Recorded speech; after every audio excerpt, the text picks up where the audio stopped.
जरा सोचिए, जो चावल आप आज 60 रुपए किलो खरीद रहे हैं वो कल सुबह अचानक से 250 रुपए किलो हो जाए तो आपका क्या हाल होगा। ईरान की सड़कों पर इस वक्त जो गुस्सा फूट रहा है उसकी सबसे बड़ी वजह यही है। वहां की जनता अब भूख और बदहाली से तंग आकर आर पार की लड़ाई के मूड में है।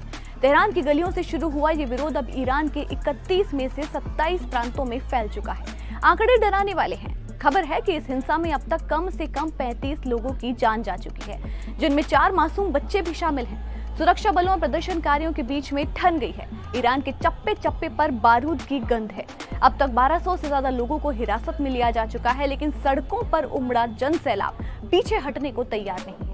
लोग अब सिर्फ महंगाई की बात नहीं कर रहे, वो सीधे सिस्टम को चुनौती दे रहे हैं। सड़कों पर सुप्रीम लीडर के शासन को खत्म करने के नारे लग रहे हैं। कोई राजशाही वापस लाने की मांग कर रहा है तो कोई बुनियादी आजादी की।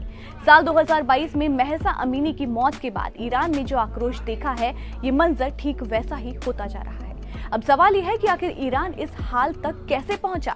इसका जवाब है वहां की टूटती हुई करेंसी रियाल। आज ईरान में $1 की कीमत करीब 14 लाख रियाल तक पहुंच गई है। इस कदर गिरती हुई करेंसी ने आम इंसान की कमर तोड़ दी है। दुकानदार हड़ताल पर हैं, बाजार बंद हैं और लोगों की जमा पूंजी कागज के टुकड़े बन चुकी है। एनडीटीवी से बात करते हुए एक ईरानी महिला ने जो बताया वो रोंगटे खड़े कर देने वाला है। उन्होंने कहा कि महंगाई इतनी बढ़ चुकी है कि राशन खरीदना अब मिडिल क्लास के बस से बाहर हो गया है।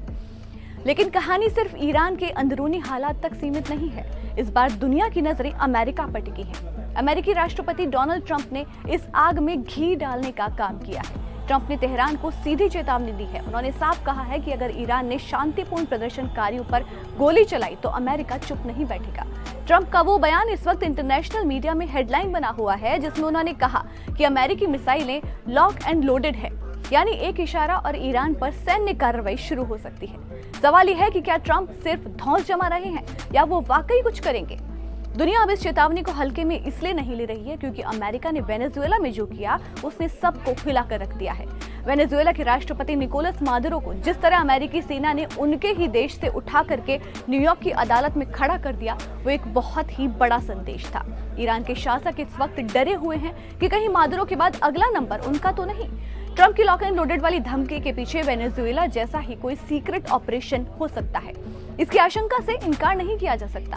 हालांकि ईरान की सैन्य ताकत वेनेजुएला से कहीं ज्यादा है, लेकिन जब जनता ही सरकार के खिलाफ खड़ी हो जाए तो बाहरी दुश्मनों का काम और भी आसान हो जाता है। ईरान इस वक्त दो तरफा मार झेल रहा है, अंदर अपनी ही जनता का विद्रोह और बाहर से अमेरिका का सैन्य दबाव। क्या ईरान के सुप्रीम लीडर इस बगावत को कुचल पाएंगे या फिर महंगाई की ये आग ईरान की सत्ता को राख कर देगी। सवाल ये भी है कि क्या दुनिया एक और बड़े युद्ध की गवाह बनने वाली है, क्योंकि अगर अमेरिका ने हस्तक्षेप किया तो ये सिर्फ ईरान का मसला नहीं रहेगा, ये पूरे मिडिल ईस्ट को अपनी चपेट में ले लेगा।